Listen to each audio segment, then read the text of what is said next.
Você sabia que a ideia de começar algo do zero absoluto, daquela tela em branco que te encara antes de um grande projeto, é um dos medos mais antigos da existência? É quase tão antigo quanto o próprio universo. Pense no silêncio profundo que existe entre as notas de uma canção ou na escuridão serena que abraça o mundo antes do primeiro raio de sol. Nós buscamos preencher esses vazios com listas, planos e até mesmo com um pouco de procrastinação criativa apenas para dar conta do recomeço. Antes de se ajeitar de vez, já curte e se inscreva no canal para me incentivar a fazer mais conteúdos como esse. Conte-nos também de onde você nos acompanha e qual o horário aí agora. Diminua as luzes e vamos começar a jornada desta noite. Agora, imagine que você não está apenas diante de uma folha em branco, mas flutuando dentro dela. Não há para cima ou para baixo, nem esquerda ou direita. Não existe tempo, nem som, nem luz. Você está no início de tudo, um lugar que os gregos antigos chamavam de caos. Não o caos barulhento de uma cidade grande ou de uma discussão acalorada, mas um caos diferente. Um abismo silencioso, um vazio que boceja, vasto e sem forma, contendo dentro de si a semente de todas as coisas que um dia existiriam. Tente sentir a ausência de peso, a falta de qualquer ponto de referência. É um estado de pura potencialidade, como um suspiro cósmico preso esperando o momento certo para ser liberado.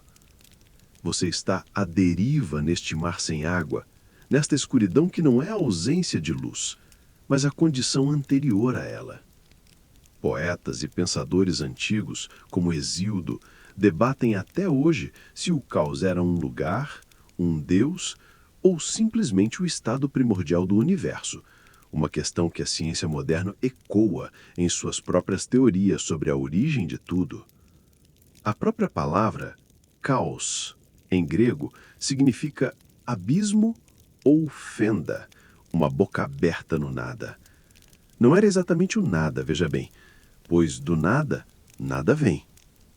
Era uma mistura desordenada de todos os elementos, matéria e antimatéria, esperando uma força organizadora, um primeiro pensamento para dar forma ao informe.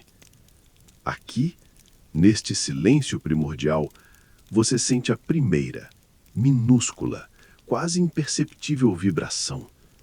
Não é um som, mas uma mudança na textura do vazio. Algo está se agitando nas profundezas do infinito. A quietude que durou uma eternidade está prestes a ser quebrada.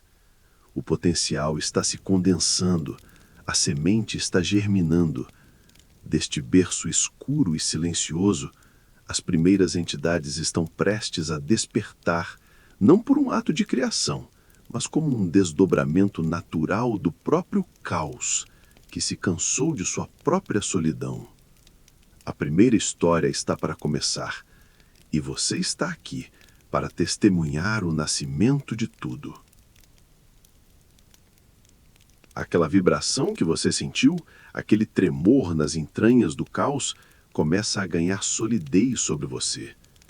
O informe se condensa, o vazio recua para dar lugar a algo vasto, sólido e estável. Você sente, pela primeira vez, a sensação de um chão firme, onde antes não havia nada.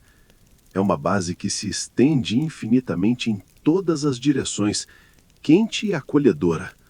Você pode sentir o cheiro de terra úmida, de pedra fria e de vida em gestação. Esta é Gaia, a Terra, despertando do sono do não ser. Ela é a base de tudo, o palco sobre o qual todas as histórias futuras se desenrolarão. E enquanto você se firma nela, percebe que a escuridão não desapareceu, mas se retraiu para cima, formando uma cúpula vasta e estrelada que a cobre por completo. Os primeiros pontos de luz, as estrelas distantes, cintilam como diamantes em veludo negro. Ele é o céu, Urano, e ele a cobre por completo, tocando-a em cada ponto do horizonte. O abraço cósmico deles é o primeiro fato do novo universo. Não há espaço entre eles. E com eles, outra força primordial desperta, um poder que garante que o vazio nunca mais retorne. É Eros, o desejo, a força irresistível da atração e da criação. Não o cupido rechonchudo das lendas posteriores, mas o motor primordial do universo, garantindo que as coisas se unam, criem e se multipliquem. Historiadores ainda debatem as fontes e as variações deste mito da criação, com algumas tradições órficas propondo uma ordem diferente, mas na versão que ecoaria através dos tempos, cantada por Hesíodo, é este o primeiro ato do drama cósmico. Gaia e Urano são os primeiros pais, e Eros é a força que os une. Você está agora em um mundo definido por este abraço eterno. A terra sob seus pés e o céu estrelado logo acima. É uma imagem de estabilidade perfeita, de harmonia. Mas há algo de sufocante nesta união. A proximidade é total, a união é incessante. Urano, encantado com sua própria criação e com a beleza de Gaia, se deita sobre ela perpetuamente. E desta união incessante, a vida começa a surgir. A energia criativa de Gaia, pressionada pelo abraço de Urano, não tem para onde ir a não ser para dentro, para a criação. Algo novo se agita no ventre da Terra, os primeiros filhos do cosmos, gerados no calor deste abraço, que é ao mesmo tempo criador e opressor. O que parece ser o auge da perfeição, um universo em equilíbrio, contém a semente da sua primeira grande rebelião, pois este abraço eterno, que deu origem a tudo, logo se tornaria uma prisão. A pressão no ventre de Gaia torna-se insuportável. Você sente a terra tremer sob os seus pés, não com a violência de um terremoto, mas com as dores de um parto cósmico. E então eles emergem. Mas estes não são deuses de beleza e luz, são a primeira ninhada da criação, a força bruta da matéria recém-formada. Primeiro, você testemunha o nascimento dos hecatônqueros, os de 100 mãos. Seus nomes são Coto, Briareu e Giges. Tente imaginar não apenas 100 braços, mas um turbilhão de membros se agitando a partir de um torso maciço, cada um com uma força inimaginável, coroados por 50 cabeças que olham em todas as direções ao mesmo tempo. São a personificação do caos organizado, da força multiplicada ao extremo. Urano, o céu, que é a personificação da ordem e da beleza estrelada, olha para baixo e sente um calafrio. Sua primeira reação não é de orgulho paterno, mas de horror estético. Em seguida, vem os ciclopes, os de um só olho, Brontes, o trovão, Estéropes, o relâmpago, e Arges, o brilho. Eles são gigantes, com uma força que rivaliza com a dos seus irmãos mais velhos, mas sua característica mais marcante é o único olho, redondo e pulsante no meio da testa, um olho que não pisca, que parece enxergar a essência das coisas, o fogo no coração da pedra, e de suas mãos já nasce a vocação, a habilidade de forjar e construir. Você pode quase sentir o cheiro de ozônio e metal aquecido ao redor deles. Urano olha para esses filhos e o que ele vê não é poder, mas imperfeição, deformidade, uma mancha em sua criação perfeita.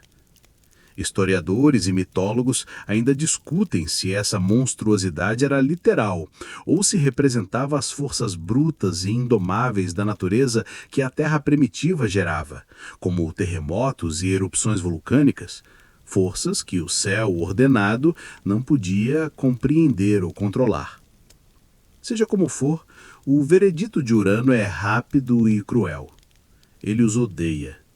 E em um ato de tirania nascente, ele os agarra, um por um, e os empurra de volta para o lugar de onde vieram. Ele os aprisiona nas profundezas mais escuras de Gaia, um lugar chamado Tártaro.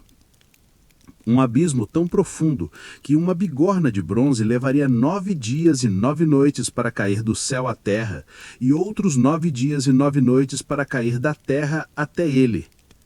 Gaia, a mãe terra, grita em agonia. Seus filhos, sua primeira prole, agora estão aprisionados dentro de seu próprio corpo, um peso terrível e pulsante que a atormenta dia e noite. O abraço de Urano já não é mais de amor, é o aperto de um carcereiro. E a dor de uma mãe desprezada é a força mais perigosa do universo. Você sente a dor de Gaia como se fosse sua. É um peso constante, um lamento que não tem voz, mas que reverbera em cada rocha e em cada vale. Seus primeiros filhos, os gigantes de 100 mãos e os artesãos de um olho só, se debatem em suas entranhas, uma agonia aprisionada no abismo do Tártaro. O abraço de Urano, o céu, agora é o abraço de um tirano, sufocante e implacável. Mas a união deles continua, e Gaia dá à luz a uma nova geração de filhos. Estes são diferentes. São 12, 6 filhos e 6 filhas. E em suas formas eles não têm a monstruosidade de seus irmãos mais velhos.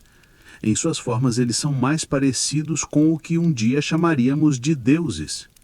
São os titãs e as titânides, poderosos e belos. Réa, Febe, Temis, Oceano e outros que se tornariam forças fundamentais do cosmos. Urano os tolera, pois a aparência deles não o ofende. Mas para Gaia, eles representam uma nova esperança. A dor dela se transforma num plano, uma fúria silenciosa que se cristaliza em propósito. Das profundezas do seu ser, ela convoca seus novos filhos. Você pode ouvir seu chamado, não com os ouvidos, mas como um tremor no chão, um sussurro que sobe pelas raízes das árvores.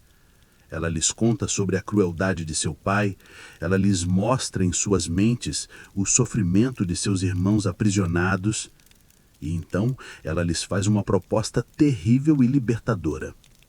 Ela pede vingança. Silêncio. O medo percorre a nova geração. Desafiar Urano, o céu todo-poderoso, o pai que o gerou, é impensável. Mas, então, das profundezas do ser de Gaia, algo novo é forjado. Não é ouro, nem prata. É um material cinza, duro e cintilante, nascido de sua própria angústia e determinação.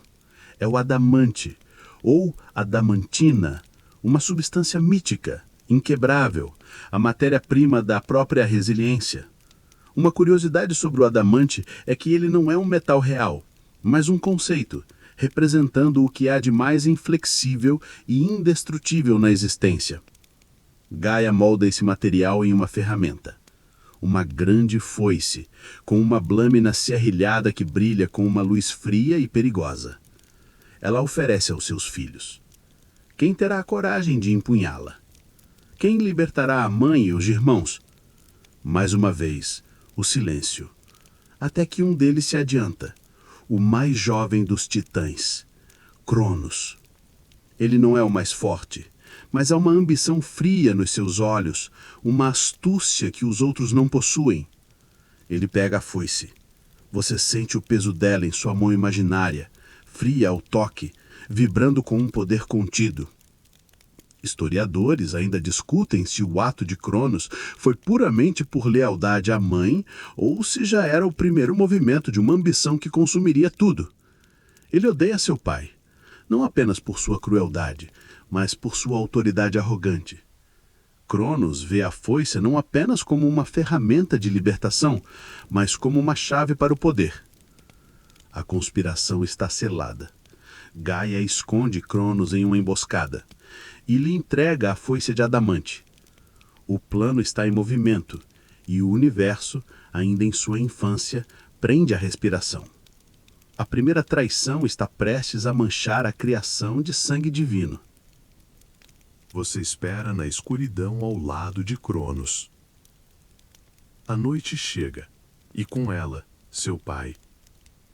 Urano desce, vasto e estrelado, para mais uma vez cobrir Gaia em seu abraço sufocante. Ele não suspeita de nada.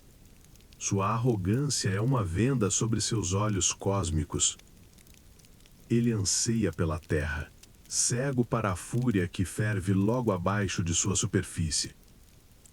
A foice de adamante na mão de Cronos parece absorver a pouca luz, um fragmento de escuridão sólida.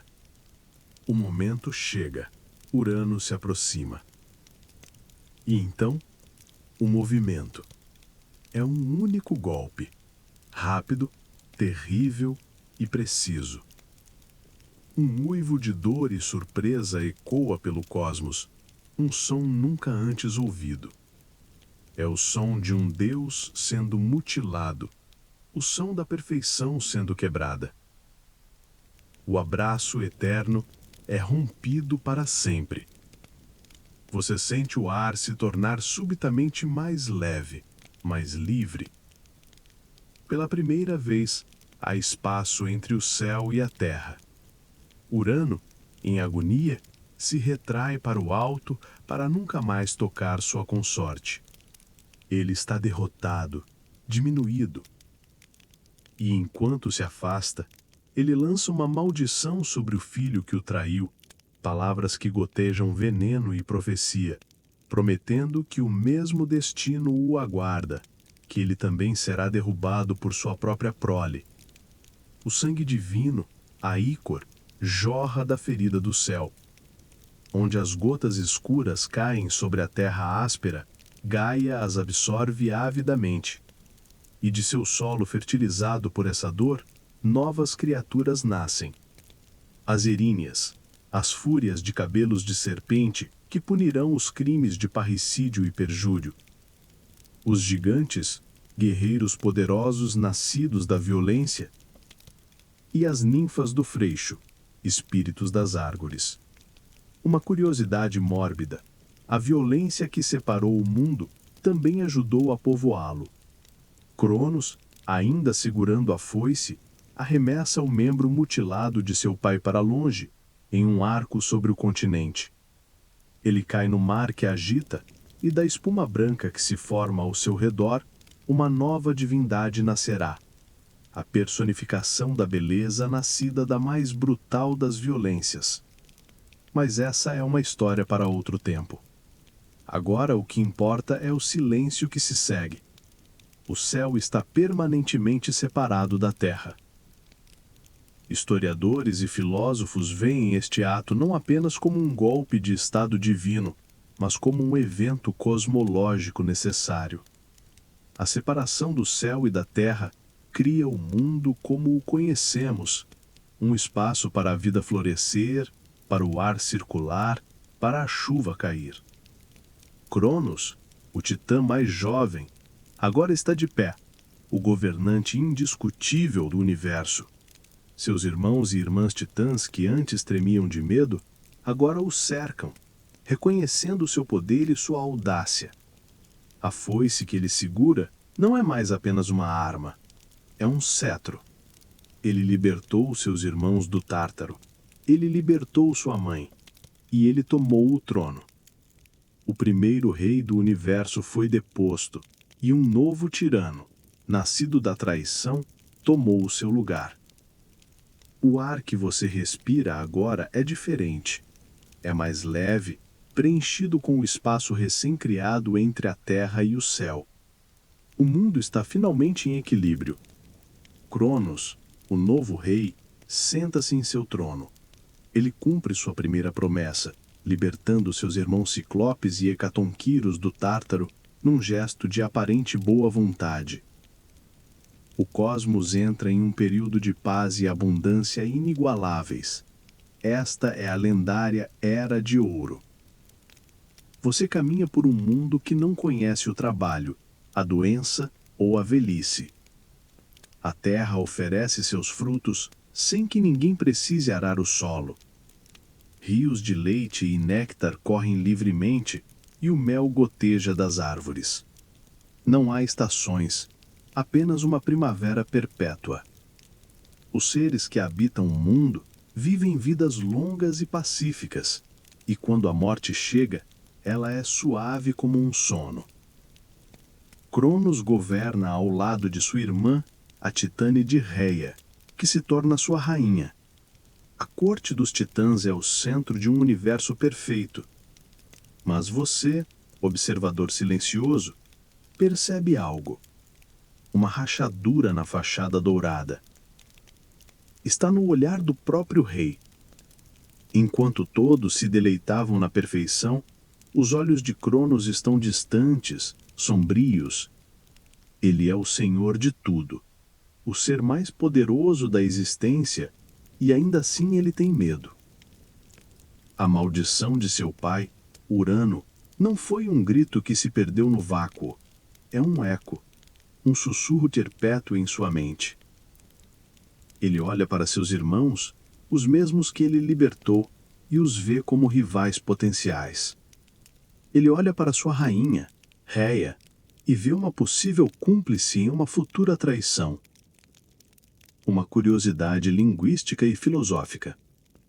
O nome dele, Cronos, começa a se confundir com outra palavra grega, Cronos, tempo. Embora fossem originalmente conceitos distintos, a lenda os entrelaçou para sempre. O rei que governa a Era de Ouro se torna ironicamente o senhor do tempo que a devorará. Ele se torna obcecado pela passagem dos momentos, cada nascer do sol, cada ciclo da lua, não como uma maravilha, mas como a contagem regressiva para seu destino inevitável. Historiadores e filósofos ainda debatem se esta Era de Ouro foi uma memória distante de uma era de caçadores-coletores com mais lazer, ou se ela simplesmente era uma utopia filosófica criada para criticar a dureza da vida em eras posteriores. Para Cronos, no entanto, este paraíso é uma prisão. Ele é um rei em um trono de ouro, assombrado por um fantasma que ainda não nasceu. A paranoia começa a envenenar sua mente. Ele desconfia tanto de seus antigos aliados que, em um ato de tirania que espelha exatamente a de seu pai, ele aprisiona os Ciclopes e os Hecatonquiros de volta nas profundezas do Tártaro. A Era de Ouro pode ser dourada para o mundo, mas para seu rei é uma gaiola dourada de ansiedade crescente, e ele fará qualquer coisa para impedir que as palavras de seu pai se tornem realidade. A Era de Ouro pode ser um bálsamo para o mundo, mas para a mente de Cronos, ela não existe. Você está agora dentro de seu palácio, um lugar de beleza inimaginável, mas o que você sente não é paz, e sim uma ansiedade que vibra no ar como o zumbido de um inseto invisível. Para o rei do universo, cada risada soa como um escárnio, cada banquete tem o gosto de cinzas. A maldição de seu pai, Urano, não é apenas uma memória.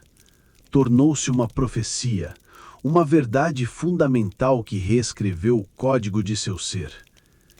Ele a ouve no uivo do vento, no fluxo do rio, no silêncio entre as batidas de seu próprio coração divino. Ele, que havia usado uma arma para garantir seu poder, agora é assombrado por uma arma muito mais potente. Uma palavra, uma ideia. E para confirmar seu pior medo, a profecia é repetida, não por um inimigo, mas por sua própria mãe, Gaia.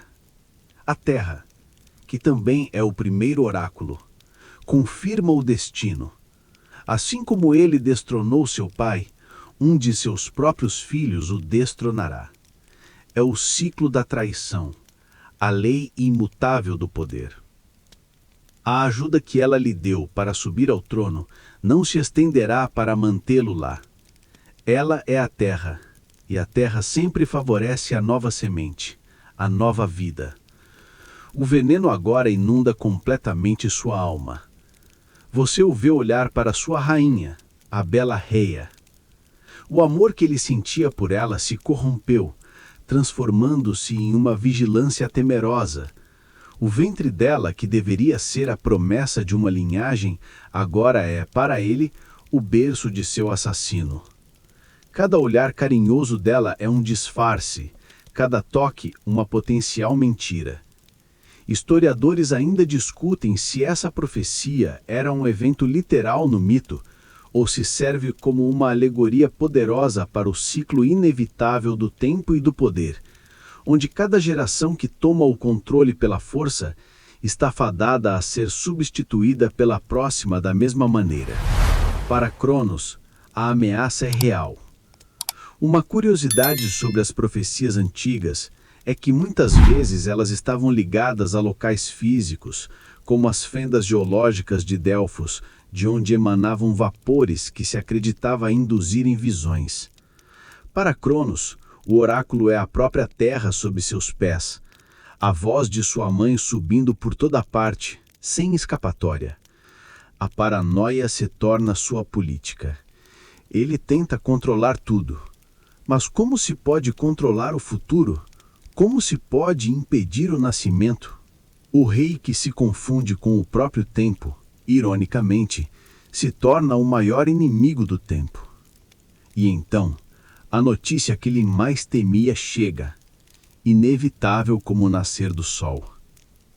Reia está grávida. A ameaça abstrata, o fantasma sussurrante, agora tem uma forma. É uma vida crescendo dentro de seu próprio palácio.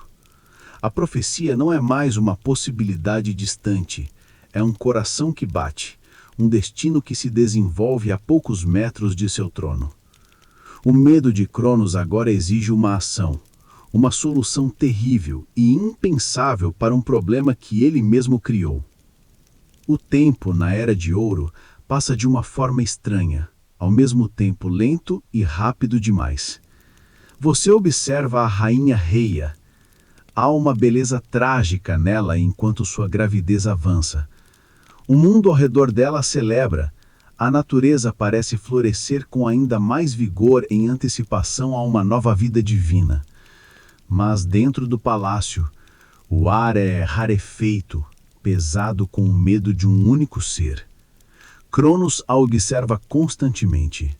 Sua paranoia se tornou uma rotina, uma presença fria que senta com eles à mesa e dorme no quarto ao lado. Ele não pergunta sobre a saúde dela, ele a inspeciona como um guarda inspeciona uma cela. Ele está esperando. E então o dia chega. As dores do parto começam e com elas a contagem regressiva final. O som que se segue deveria ser o mais feliz do universo. É o primeiro choro de um recém-nascido. Uma menina, perfeita e divina. Seu nome é Hestia. E por um instante, um único e frágil instante, a profecia parece esquecida. A beleza da criança é inegável. Reia a segura em seus braços, um momento de puro alívio e amor maternal. Mas Cronos se aproxima. Não há alegria em seus olhos. Não há prodeiro de pai. Você o vê e entende que ele não a vê como uma filha. Ele a vê como a personificação de uma sentença, a encarnação viva de seu próprio morte. Ele estende os braços. Reia recua instintivamente, mas ela é impotente contra o rei do cosmos. Ele pega a pequena Hestia de seus braços, e então ele faz o impensável.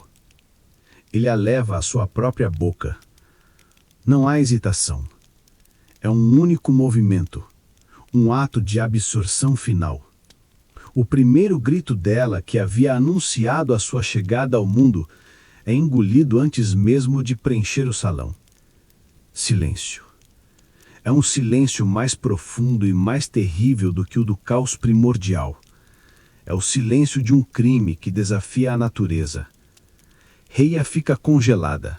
O horror estampado no seu rosto é tão absoluto que parece ter quebrado algo dentro dela. Uma fratura em sua alma que nunca irá se curar. Uma curiosidade trágica é que esta primeira filha, Hestia, estava destinada a se tornar a deusa da casa, da lareira, do centro sagrado da família. E sua primeira experiência de existência foi ser consumida por seu próprio pai. Seu primeiro lar, uma prisão estomacal. Historiadores e psicólogos ainda discutem se este ato de canibalismo divino é um resquício de rituais mais antigos e brutais ou se uma metáfora pura para a natureza do tempo que consome implacavelmente tudo o que cria, inclusive as suas próprias crianças, os momentos que acabaram de nascer. Para Rhea, não há metáfora. Apenas um berço vazio e um silêncio ensurdecedor. Para Cronos, é uma solução. Terrível, monstruosa, mas uma solução. Em sua mente distorcida, ele não matou sua filha, ele a conteve, a aprisionou em um lugar onde ela nunca poderia crescer para desafiá-lo. A profecia foi, em sua mente, adiada. E ele faria de novo. O que antes era um ato de horror singular, agora se tornou um ritual sombrio no coração da Era de Ouro. O Palácio dos Titãs, um lugar de luz e música, agora opera sobre um novo e terrível calendário. O calendário da fertilidade de Rhea. Você a observa se mover pelos salões, e sua beleza agora é uma máscara para uma dor que não tem fim.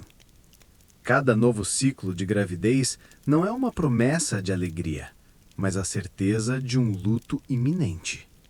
Ela é a mãe de fantasmas, a rainha de uma linhagem que só existe na memória. O ciclo se repete com uma precisão cruel. Nasce Deméter, a futura deusa da colheita e dos grãos, cujo destino é nutrir o mundo, mas seu primeiro ato é nutrir a paranoia de seu pai. Engolida. Nasce Hera, destinada a ser a rainha do Olimpo, a deusa do casamento e do poder, mas sua realeza é reivindicada por um estômago. Engolida. Nasce Hades, o futuro senhor do submundo, um reino de sombras, e ele conhece a escuridão muito antes de reivindicá-la como seu domínio. Engolido. E então nasce Poseidon, cujo poder um dia abalará a própria terra e comandará os oceanos, mas seu primeiro oceano é uma prisão de sucos gástricos divinos. Engolido. Cada vez o mesmo drama terrível. A esperança frágil de Rhea, o choro do recém-nascido, os passos pesados de Cronos, o terror mudo nos olhos da mãe, o ato rápido e o silêncio que se segue. Para Cronos, isto é o triunfo sobre o destino. Cada filho consumido é uma vitória contra a profecia, uma prova de que ele, o Senhor do Tempo, pode de fato parar o relógio. Mas ele comete um erro fundamental. Ele acredita que seus filhos deixaram de existir. A verdade é muito mais complexa. Eles não estão mortos. Eles são deuses, imortais, indestrutíveis. Eles estão vivos, conscientes, crescendo em uma prisão de trevas perpétua. Você pode imaginá-los lá dentro, não mais como bebês, mas como jovens deidades se acostumando a uma existência sem luz, sem som, compartilhando o mesmo espaço apertado e sombrio. Uma curiosidade sobre o mito é que, como eles foram engolidos inteiros, eles continuam a se desenvolver. A prisão no estômago do pai se torna um estranho e terrível útero. Historiadores ainda debatem a interpretação deste ato, vendo-o como uma metáfora para sistemas políticos ou familiares opressivos que sufocam o potencial da nova geração para manter o status quo. O medo da sucessão era uma realidade palpável para os reis da antiguidade, e o mito de Cronos é a expressão mais extrema desse medo. Para os filhos aprisionados, é a mais longa e escura das infâncias. Uma espera para uma libertação que eles nem sabem se é possível. Para Rhea, a dor de saber que seus filhos estão vivos, mas inalcançáveis, é uma tortura muito maior do que a morte. E enquanto ela sente uma nova vida se agitando dentro dela, a sexta, a dor finalmente se solidifica. Não em resignação, mas em rebelião. O ciclo tem que ser quebrado. A dor de Rhea se transformou. Você a observa e percebe que o poço de desespero em seus olhos agora tem um fundo. E desse fundo, algo duro e brilhante como um cristal de gelo está crescendo. É a determinação. A sexta vida se agitando dentro dela, a sexta não será um sacrifício, será uma arma. A rainha do universo, a mãe devorada, está finalmente tramando um golpe de estado em seu próprio berçário. Mas como? Como enganar o ser que personifica o próprio tempo, cujo medo o tornou onisciente dentro de seu próprio domínio? Cada passo dela é vigiado, cada refeição inspecionada. O palácio é uma gaiola dourada e Cronos é o carcereiro que nunca dorme. A desesperança a leva a buscar conselhos nos poderes mais antigos que existem, os primeiros a conhecer a traição de Cronos. Ela recorre aos seus próprios pais. Você a vê, em segredo, pressionando a palma da mão com um trouxão de mármore, e seu lamento silencioso viaja pelas rochas até o coração de sua mãe, Gaia. E à noite, ela olha para a cúpula estrelada e seu apelo sobe para seu pai, ferido, Urano, ainda pairando em alto, um observador distante de tudo. Eles ouvem. A terra e o céu, as primeiras vítimas, conspiram com sua filha. Uma curiosidade pouco explorada sobre este mito é que Gaia e Urano, embora separados e mutilados, ainda eram forças oraculares poderosas. A dor deles lhes deu uma clareza sobre o ciclo da tirania. E eles respondem a Rhea, não com palavras audíveis, mas com um plano que brota em sua mente, completo e terrível em sua simplicidade. O plano é este. A criança não pode nascer no palácio.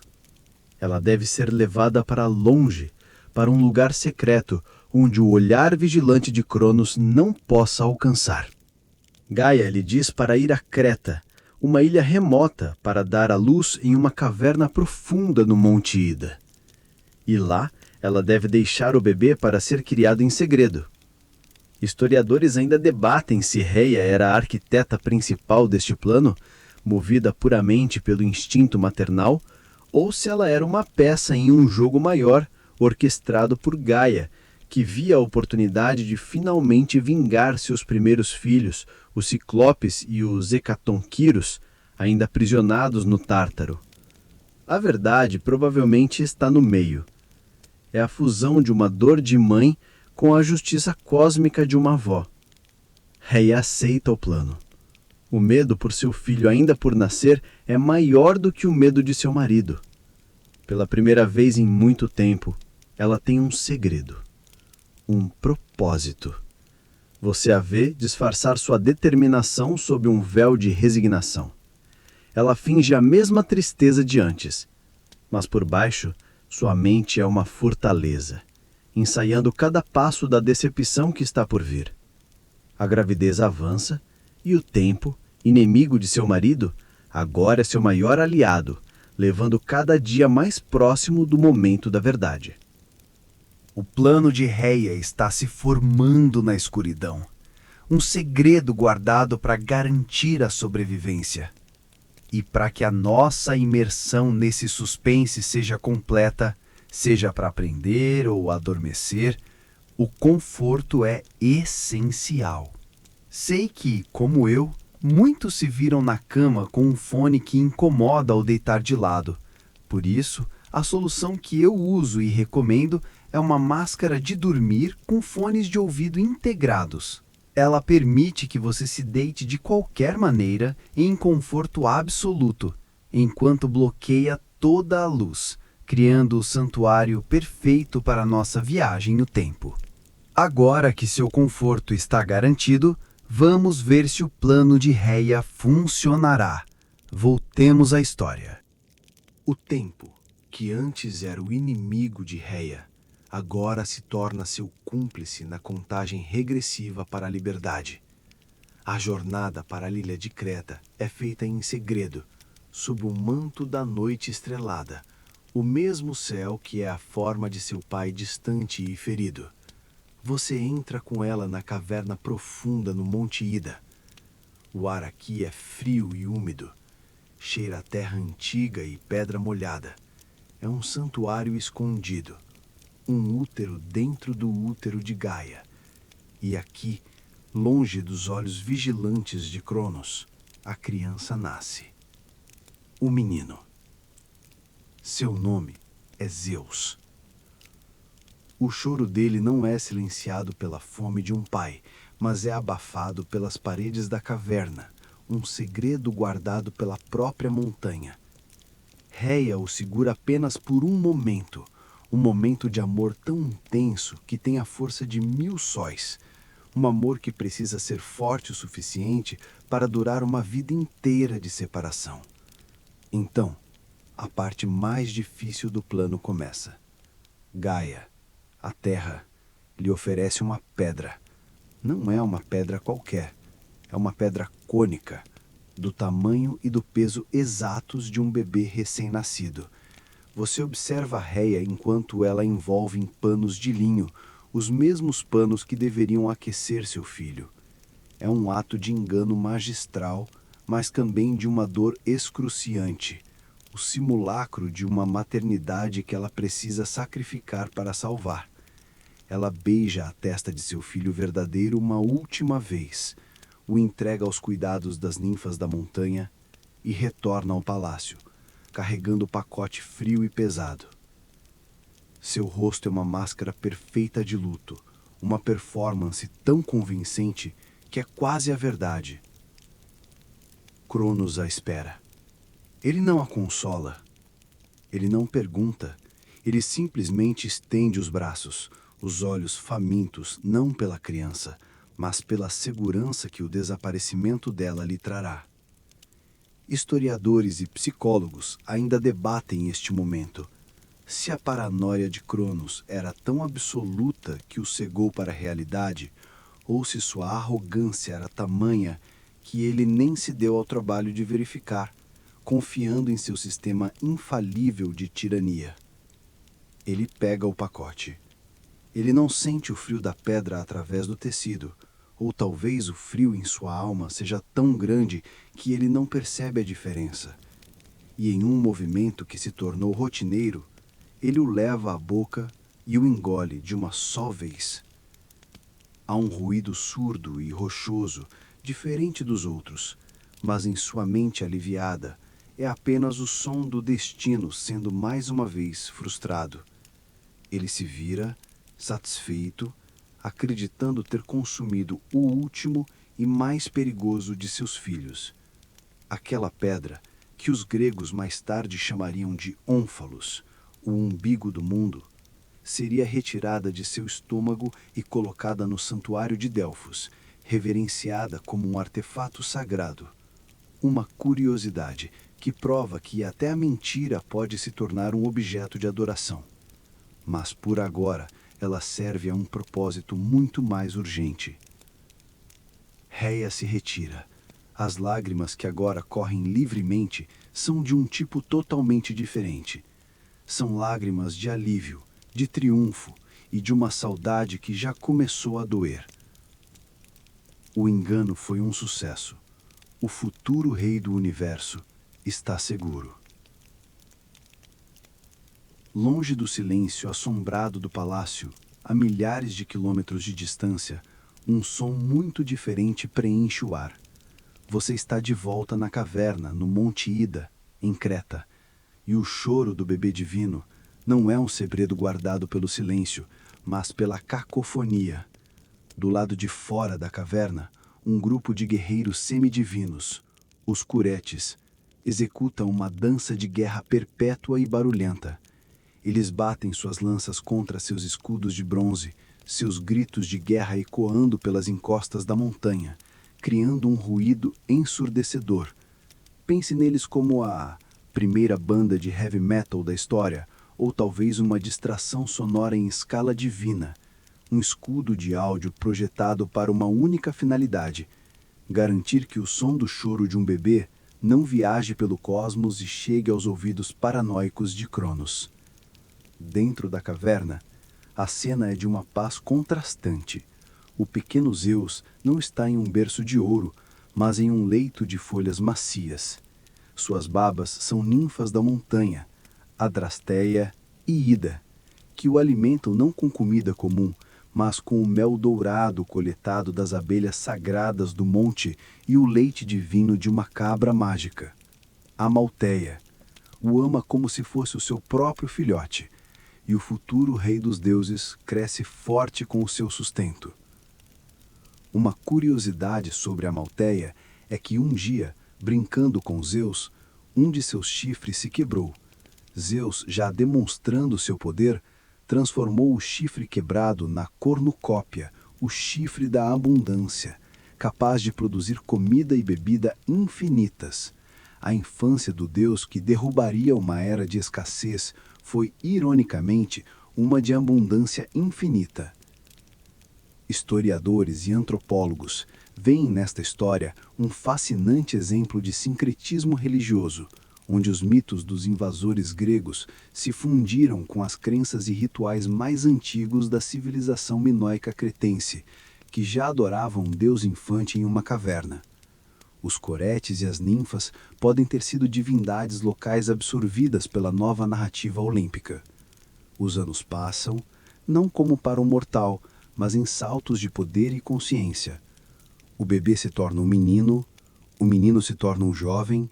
Ele não aprende em salas de aula, mas com a montanha. Ele aprende a força com os ursos, a velocidade com as águias que circulam o pico, e o segredo do trovão com as tempestades que ele instintivamente sente que pode comandar. O som dos coretes lá fora não é mais para esconder seus choros, mas para celebrar sua força crescente. Ele é o segredo mais bem guardado do universo. Um príncipe crescendo no exílio, ignorante de sua linhagem real, mas sentindo o peso dela nos ossos. O leite e o mel foram substituídos por uma fome diferente. Uma fome por justiça, por respostas sobre sua verdadeira natureza. Ele sente o chamado de um destino que foi sussurrado em seu primeiro choro, um destino que o levará para fora da segurança desta caverna e em direção ao trono de seu pai. A infância protegida na caverna cretense está chegando ao fim. O barulho dos curetes não é mais necessário. Zeus não é mais um bebê para ser escondido. Ele é um jovem deus no auge de sua força, o poder crepitando sob sua pele como eletricidade estática antes de uma tempestade. Você o vê sair da caverna e piscar sob o sol pleno do Mediterrâneo pela primeira vez, não como uma criança assustada, mas como um predador avaliando seu território. Ele se tornou uma força da natureza, com a inteligência afiada de um deus e a ferocidade de um animal selvagem. É neste momento crucial que a verdade lhe é revelada. As ninfas, ou talvez a própria voz de Gaia, finalmente lhe contam a história completa. A história de seu pai, Cronos, o titã que reina sobre o universo. A história de sua mãe, Reia, e seu sacrifício desesperado. A história de seus 5 irmãos, não mortos, mas aprisionados vivos, aguardando um salvador. E a história da profecia. Que ele, Zeus, é o filho destinado a derrubar o tirano. A notícia não o choca, ela o confirma. Tudo que ele sentia em seu âmago, a sensação de ser deslocado, o poder que parecia grande demais para aquela ilha, agora faz sentido. Não há hesitação, não há dúvida. Há apenas a clareza fria do propósito. A vingança não é apenas uma obrigação, é seu direito de nascença. Ele olha para o céu, não mais com a admiração de uma criança, mas com os olhos de um rival olhando para a fortaleza inimiga. Uma curiosidade sobre este momento é que em algumas versões do mito, este é o ponto em que ele se despede de seus guardiões de infância.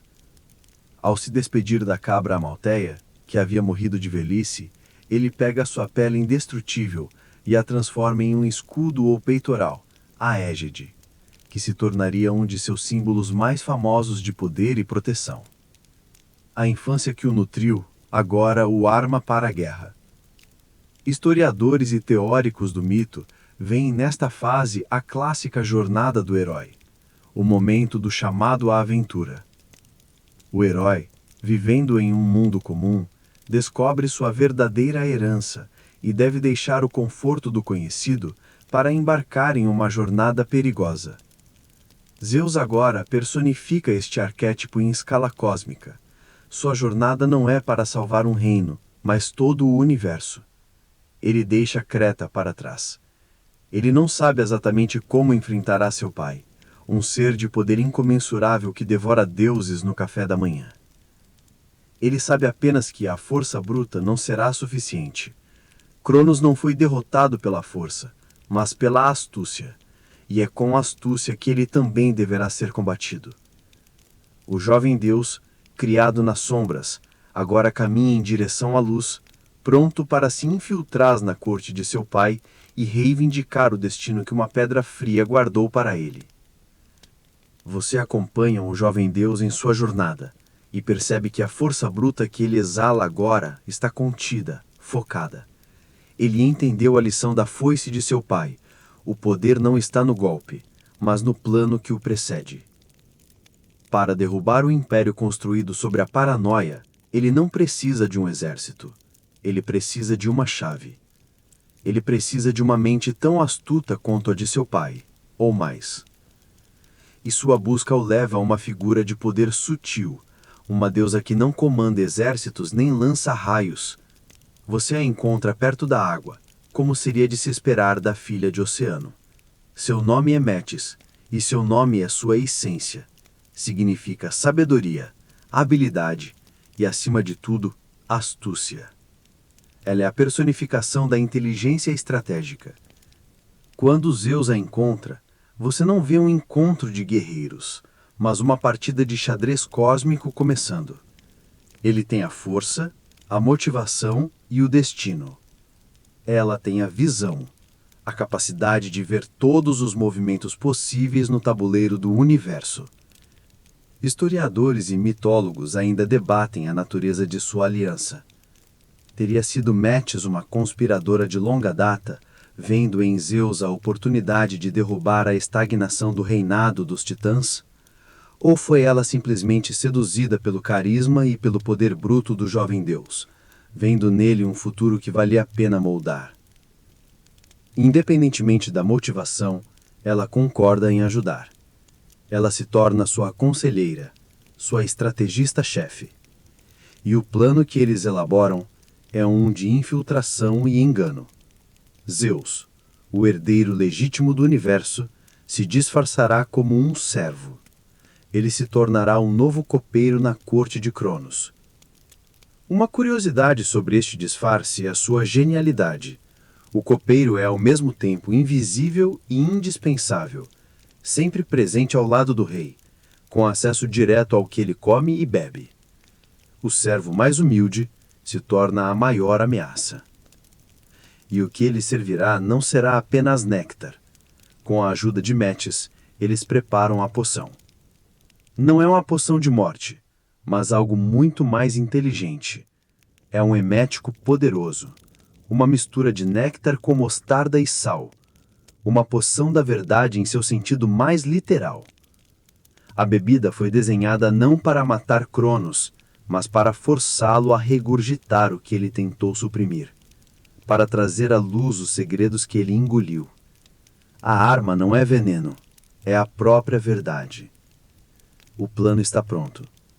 Zeus, disfarçado, com o rosto obscurecido pela humildade de seu papel, entra no grande salão do Palácio dos Titãs.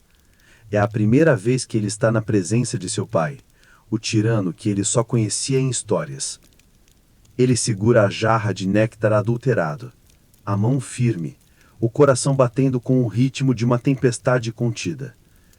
Você o vê se aproximar do trono, o destino do cosmos equilibrado em uma bandeja de prata. Você prende a respiração.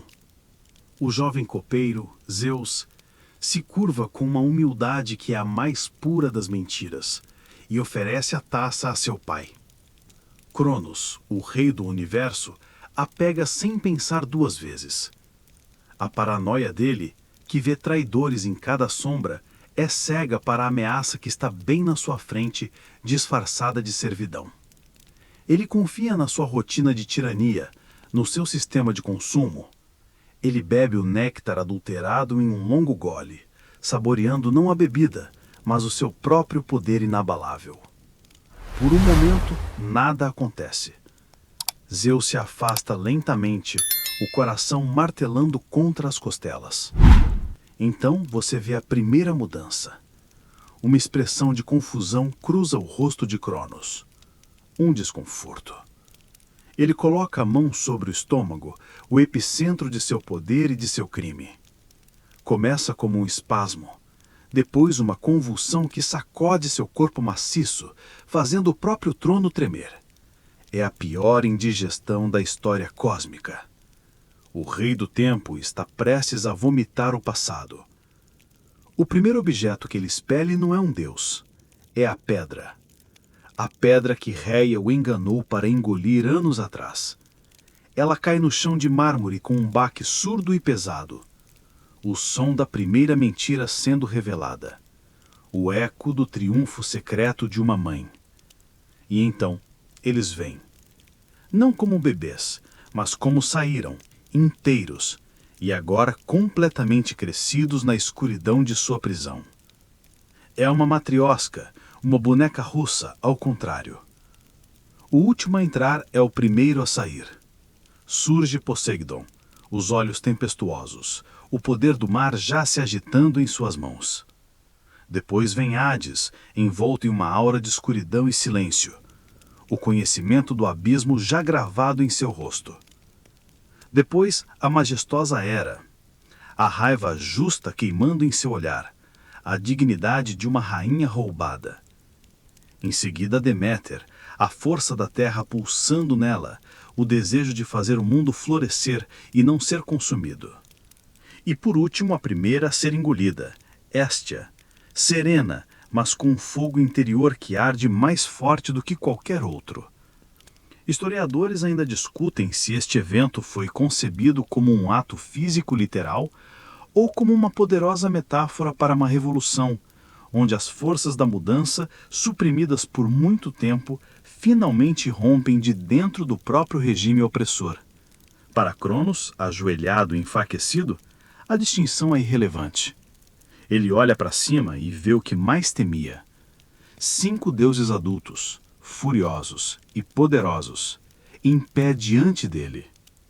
E ao lado deles está o seu copeiro, agora de pé, a humildade desaparecida, revelando o 6º filho, o líder, Zeus. 6 contra 1. A profecia não foi evitada, apenas adiada, e tornada muito, muito pior. A nova geração de deuses está livre, e sua primeira respiração no ar do universo é uma promessa de guerra. O silêncio que se segue ao vômito divino é pesado, preenchido não com alívio, mas com a eletricidade estática de uma tempestade prestes a explodir. Cronos se levanta, o rosto contorcido não mais pela dor física, mas por uma fúria primordial.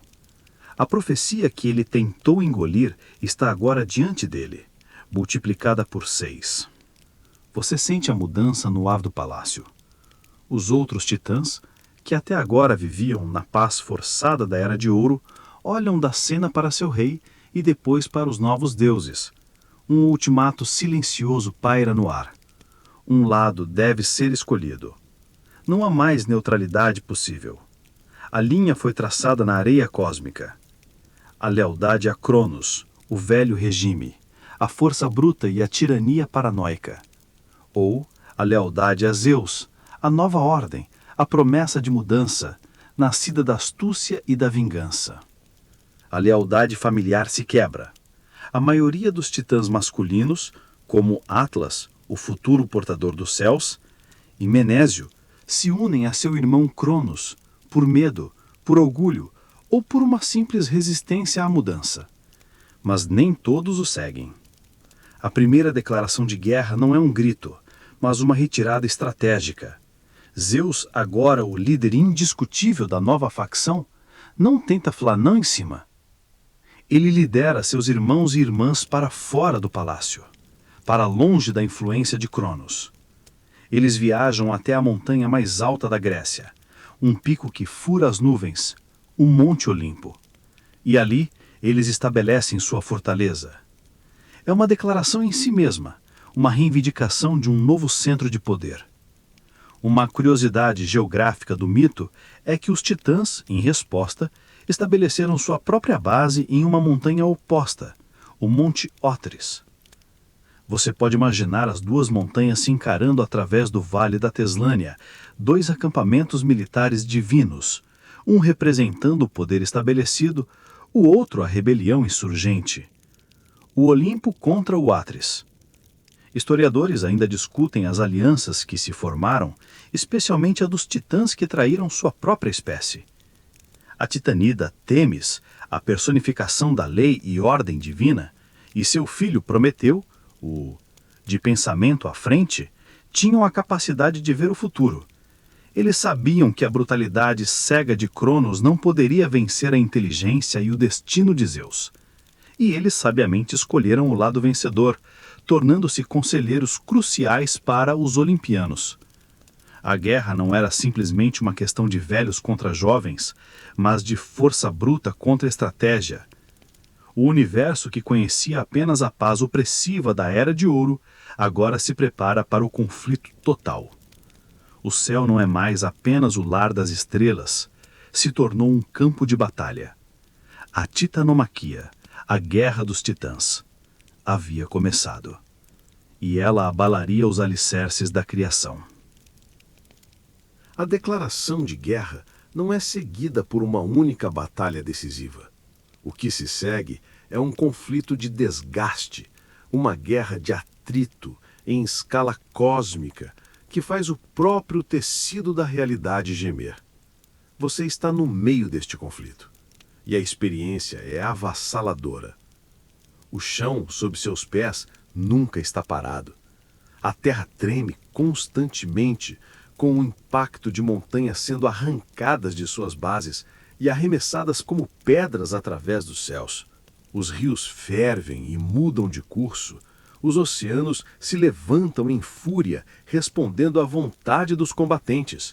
O céu, antes um palco de estrelas silenciosas, agora é uma tela caótica de explosões de luz e sombras titânicas. Esta guerra não dura um dia ou um mês, ela dura 10 anos. Pense nisso. 10 anos de um conflito que nunca para, sem noite para descanso, sem trégua para curar as feridas. A famosa Guerra de Troia, uma das maiores sagas humanas, também duraria 10 anos, um eco mortal desta primeira e maior de todas as guerras. Os titãs, liderados por Cronos, possuem a força bruta da velha guarda. São como montanhas ambulantes, com um poder que vem da própria criação. Os olimpianos, liderados por Zeus, têm a fúria da juventude, a agilidade e uma raiva justa que alimenta sua resistência. É o impasse perfeito. A força de um lado é perfeitamente contrabalanceada pela velocidade e determinação do outro. Você vê os deuses lutando e percebe que, embora sejam imortais, eles não são invulneráveis. Uma curiosidade sobre a fisiologia divina: quando um deus é ferido, ele não sangra sangue vermelho. Ele sangra uma substância dourada e etérea, chamada ícor, o sangue dos deuses. O campo de batalha está manchado com este brilho dourado, a prova da dor real que está sendo infligida de ambos os lados. Mitologistas debatem se a duração de 10 anos é literal ou se é um número simbólico, representando a magnitude do esforço, a dificuldade monumental de derrubar uma ordem estabelecida e substituí-la por uma nova.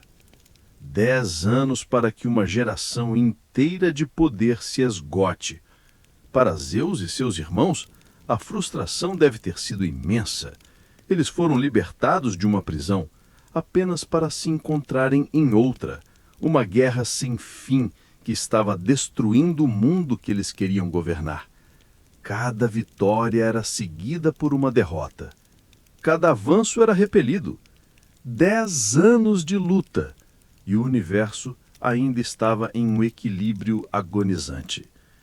Ficou claro para Zeus que a coragem e a força deles não eram suficientes. Eles precisavam de algo mais. Um trunfo. Eles precisavam de aliados que possuíssem um tipo diferente de poder.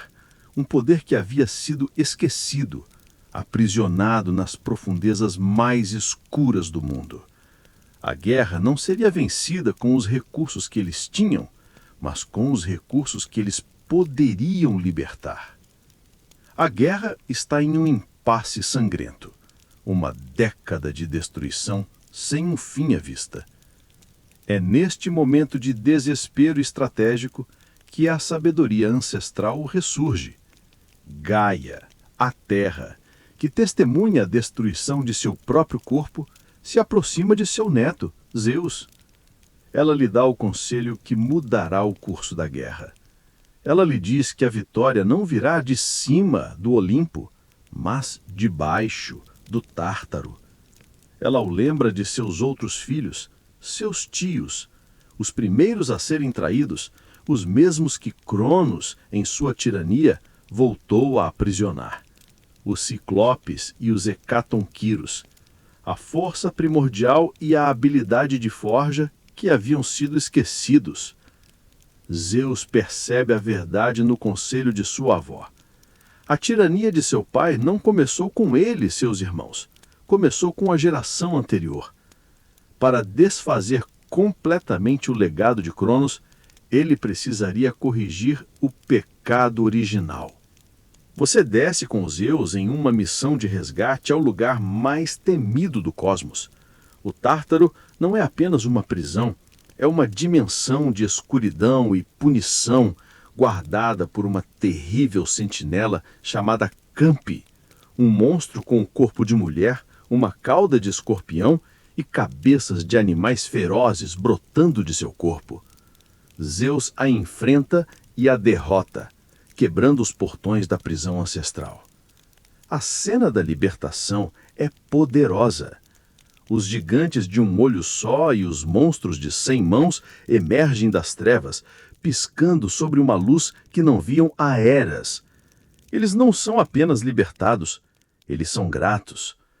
Eles veem em Zeus não apenas um libertador, mas a justiça encarnada. E eles juram lealdade a ele, não por temor, mas por um débito de honra. Uma curiosidade sobre a aliança é que ela muda a natureza da guerra. Não é mais titãs contra olimpianos, é uma coalizão de todos os injustiçados por Cronos contra seu regime.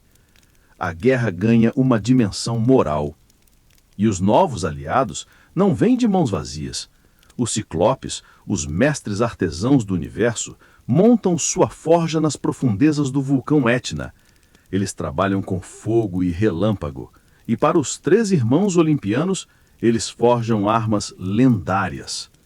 Para Hades, eles criam o Elmo da Escuridão, um capacete que permite ao seu portador se tornar invisível. Para Poseidon, eles forjam o Tridente, uma arma capaz de abalar a terra e o mar. E para Zeus, o líder, eles lhe entregam sua obra-prima, o raio. Não apenas um raio, mas o poder de comandar todos os raios, o trovão em suas mãos. Historiadores veem nesta parte do mito a introdução de novos elementos culturais, talvez a chegada da tecnologia da Idade do Bronze, onde a habilidade de forjar armas superiores decidia guerras. As novas armas representam um salto tecnológico e estratégico. A guerra estava prestes a sair do impasse. O equilíbrio de poder foi quebrado. Zeus agora detinha o poder do próprio céu em suas mãos. O momento da virada finalmente chegou. Você está no campo de batalha e o ar está diferente, carregado com uma energia nova e aterrorizante. O impasse de 10 anos está prestes a ser quebrado com uma violência inimaginável. Zeus, agora de posse do raio, se torna a personificação da tempestade. Ele sobe aos céus, não mais apenas um guerreiro, mas o condutor de uma fúria celestial. Os raios que ele lança não são meros clarões de luz, são lanças de energia pura que incendeiam florestas, fervem rios e transformam o solo em vidro. O som dos seus trovões é tão poderoso que os próprios titãs, seres do tamanho de montanhas, vacilam, seus ouvidos sangrando o ícoro dourado. Mas Zeus não está sozinho. Hades, usando seu elmo da invisibilidade, se move como uma sombra pelo campo de batalha, sabotando as linhas de abastecimento dos titãs, criando confusão e pânico, um fantasma no meio da guerra. Poseidon, empunhando seu tridente, não apenas agita os mares, ele atinge o solo, criando terremotos que abrem fendas sob os pés dos exércitos titãs, fazendo suas fortalezas desmoronarem. A coordenação dos 3 irmãos é uma sinfonia de destruição. E então, o golpe final. Os Hecatônquiros, os de 100 mãos, entram na batalha. Pense na cena. Cada um deles, com suas 100 mãos, arranca pedaços inteiros das montanhas. Eles não jogam uma pedra de cada vez. Eles jogam centenas. Uma chuva de rochas do tamanho de colinas cai sobre o exército titã, uma artilharia viva e implacável que obscurece o próprio sol. Os titãs, que dependiam de sua força bruta individual, não têm defesa contra esse ataque coordenado, uma combinação de tecnologia divina e força primordial. Atlas, o principal general de Cronos, luta bravamente, mas é dominado. Cronos, o grande rei, que começou tudo com um único golpe de foice, agora se vê cercado, bombardeado por todos os lados. Ele vê raios do céu, terremotos da terra e uma chuva de pedras vindo de todos os lados. A profecia de seu pai não estava apenas se cumprindo, estava se cumprindo com juros. Historiadores veem nesta batalha final uma metáfora para a vitória da ordem sobre o caos, da civilização organizada sobre a força bruta e desorganizada. As armas forjadas, a estratégia e as alianças representam um novo tipo de poder. A queda é total. A derrota dos titãs é absoluta. Você os vê sendo subjugados um por um. Eles não são mortos, pois são imortais. Para eles está reservado um destino que espelha o crime original de Cronos. Zeus os aprisiona. Eles são acorrentados e lançados nas profundezas mais escuras do cosmos, o mesmo lugar onde seus irmãos foram mantidos por tanto tempo. Eles são jogados no Tártaro, com os Hecatônquiros agora servindo como seus carcereiros, garantindo que a velha ordem nunca mais ameace o mundo. A vitória estava selada. O universo estava finalmente quieto. A poeira cósmica começa a assentar. Pela primeira vez em uma década, o universo não treme. Você está no topo do Monte Olimpo e o silêncio é a coisa mais poderosa que você já sentiu. Não é o silêncio vazio do caos, mas o silêncio preenchido da paz, o silêncio da vitória. Os olimpianos, os irmãos e irmãs que cresceram em um estômago e se forjaram na guerra, agora olham para a criação que é deles para governar. Não há mais um único rei. O poder agora seria dividido. Zeus, como líder e portador do raio, reivindica o domínio dos céus e do ar, o reino superior de onde ele pode supervisionar tudo. Poseidon, com seu tridente, toma para si controle de todos os mares, rios e fontes, o vasto e misterioso mundo aquático. E Hades, o mais velho dos irmãos, de forma um tanto relutante, aceita o domínio sobre o reino inferior, o submundo, tornando-se o senhor das riquezas minerais da terra e o guardião das almas dos mortos. Uma curiosidade sobre esta divisão é que a Terra, em si, a superfície sólida do mundo, foi declarado um território comum, governado por todos os deuses em conjunto, aunque, na prática, Zeus mantivesse a maior influência. As deusas também recebem seus domínios. Hera se torna a rainha do Olimpo e protetora do matrimônio. Deméter, a senhora da agricultura e das colheitas. E Héstia, a mais velha e serena, faz uma escolha surpreendente. Renuncia ao poder e ao casamento para se tornar a guardiã da chama sagrada do lar. Uma força de estabilidade no coração da nova ordem. Historiadores ainda debatem se a transição do governo titã para o olímpico foi uma verdadeira evolução para uma ordem mais justa e equilibrada, ou simplesmente a troca de uma tirania por outra, mais organizada e burocrática. A nova ordem era certamente mais complexa, cheia de regras e domínios, mas as paixões e ambições dos novos deuses se mostrariam tão perigosas quanto a paranoia do antigo. Do alto de seu novo lar, eles olham para baixo. O mundo está limpo, um palco lavado pela guerra. E neste palco, algo novo e frágil começa a se mover. Não são deuses nem monstros. São pequenas criaturas, andando em duas pernas, construindo pequenas fogueiras que parecem estrelas caídas na escuridão da terra. Eles se agrupam, contam histórias, olham para o céu com uma mista de medo e admiração. E os deuses, em seu novo poder, percebem que não estão mais sozinhos no universo.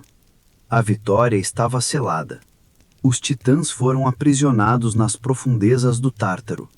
Do Monte Olimpo, Zeus e seus irmãos agora governavam o céu e a terra. Mas abaixo, um novo poder estava despertando: a humanidade. E a história dos deuses estaria para sempre entrelaçada com o destino dos mortais. As grandes guerras dos deuses se acalmaram, e os seus ecos distantes agora se dissolvem na quietude da noite. A história desta noite chegou ao fim.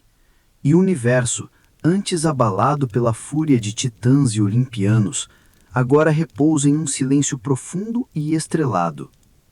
Sinta como o ritmo da narrativa diminui, como cada palavra se alonga, tornando-se mais suave, mais calma. O peso do cosmos não está mais em seus ombros. Você pode deixar essas histórias antigas para trás, flutuando serenamente em sua mente como as imagens de um sonho que você mal se lembra. A escuridão ao seu redor não é o Tártaro, nem o vazio do caos. É o abraço reconfortante do seu quarto. É uma escuridão amiga, cheia de segurança e paz. Sinta o peso suave de seu cobertor, a firmeza tranquila do travesseiro sob a sua cabeça. Sua respiração se aprofunda, lenta e regular. O único som no silêncio, uma maré suave que o leva cada vez mais para as praias do sono. Todas as batalhas foram vencidas, todos os monstros foram aprisionados, e você está seguro no seu Olimpo, uma fortaleza de tranquilidade onde só bons sonhos são permitidos a entrar. A jornada foi longa, mas agora você chegou em casa. Deixe sua mente se esvaziar de todos os pensamentos, de todas as preocupações. Não há nada a fazer, nenhum lugar para ir, apenas o aqui e o agora, este momento de paz absoluta. O sono se aproxima como uma névoa suave, envolvendo-o no seu abraço gentil. Deixe-se levar. Deslize para o descanso que você merece. Fim. Bons sonhos. Se a jornada de hoje despertou em você a mesma paixão que eu tenho por essas histórias, e você quer mergulhar ainda mais fundo na origem dos deuses, a minha recomendação pessoal é o livro Mitos, os mitos gregos reimaginados, de Stephen Fry. Ele reconta essas sagas primordiais desde o caos até a ascensão dos olimpianos com uma inteligência e um humor que tornam a leitura absolutamente viciante. É como ouvir um episódio do nosso canal, mas com centenas de páginas de detalhes fascinantes e histórias conectadas. É a companhia perfeita para quem não se contenta apenas em ouvir o sussurro do tempo, mas quer aprender a ler suas palavras.